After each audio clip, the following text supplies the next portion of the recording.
গতকালকে আমার মাহফিল ছিল সিলেটে। আমাদের লন্ডন প্রবাসী জবরুল ভাই, তিনি সিলেট মৌলভী বাজারের আউশকান্দির পাশে নতুন মসজিদ করেছে, মাদ্রাসা উদ্বোধনের জন্য গতকাল আমাদের সেখানে দাওয়াত ছিল। কয়েকদিন যাবৎ শুনতে পাচ্ছি আমাদের বেদাতি ভাইয়েরা প্রোগ্রাম হতে দিবে না, উদ্বোধন হতে দিবে না। ওই প্রোগ্রামে এসে তারা ওই মসজিদে তালা দিয়ে চলে গিয়েছে।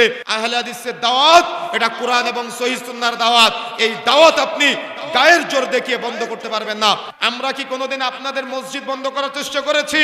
আমরা কি কোনোদিন আপনাদের মাদ্রাসা বন্ধ করার চেষ্টা করেছি? যদি আপনার সাহসে কুলায়, যদি আপনার ইলমে কুলায়, তাহলে কোরআন হাদিস দিয়ে প্রতিহত করার চেষ্টা করুন, মসজিদে তালা মেরে না। বাংলাদেশের প্রতিটি মানুষের বাক স্বাধীনতা আছে। এই বাক স্বাধীনতা হরণ করার অধিকার কারোর নাই। প্রত্যেকের দাওয়াত দিতে পারে। গোটা বাংলাদেশে বেদাতি ভাইয়েরা আহলে হাদিসদের মসজিদ আর মাদ্রাসা ভাঙচুর করে তারা তাদের মাযহাবী কর্মকাণ্ড, তারা তাদের মঙ্গল কর্মকাণ্ড সমাজে প্রতিষ্ঠা করতে চায়। কিন্তু আমি আজকে বলে যাচ্ছি, আতরের ডিব্বায় নাড়া দিলে দুর্গন্ধ বের হয় না। যত আপনি নাড়াচাড়া দিবেন তত সুঘ্রাণ ছড়াবে। যত আপনি আহলে হাদিস নিয়ে নাড়াচাড়া দিবেন তত সুঘ্রাণ ছড়াবে। সমাজে কোরআন ও হাদিসের সহিহ হাদিসের দাওয়াত পৌঁছে যাবে। এদেশের মাটিতে ইন্ডিয়া থেকে এবং বিভিন্ন দেশ থেকে নর্তকীরা এসে গান বাজনার আয়োজন করলে কেউ বাধা দেয় না। অমুক মুফতি সাহেব এয়ারপোর্ট ঘেরাও করতে যায় না, তমুক মুফতি সাহেব বিরোধিতা করে না। কিন্তু এদেশের মাটিতে যদি পবিত্র কোরআন ও সহিহ সুন্নাহর প্রচারক ডাক্তার জাকির নায়েক আসে, তাহলে অমুক মুফতির মাথা ব্যথা শুরু হয়। অমুক মুফতি ঘোষণা দেয় এয়ারপোর্ট ঘেরাও করবে, অমুক মুফতি ঘোষণা দেয় জাকির নায়েক প্রোগ্রাম বন্ধ করবে।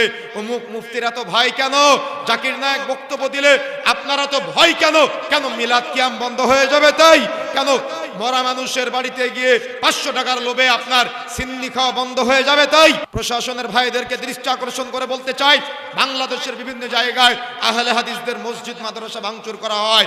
গতকাল থেকে এ পর্যন্ত সিলেটের যে মাদ্রাসা এবং মসজিদ উদ্বোধন হওয়ার কথা ছিল, এখনো পর্যন্ত তালা লাগানো আছে।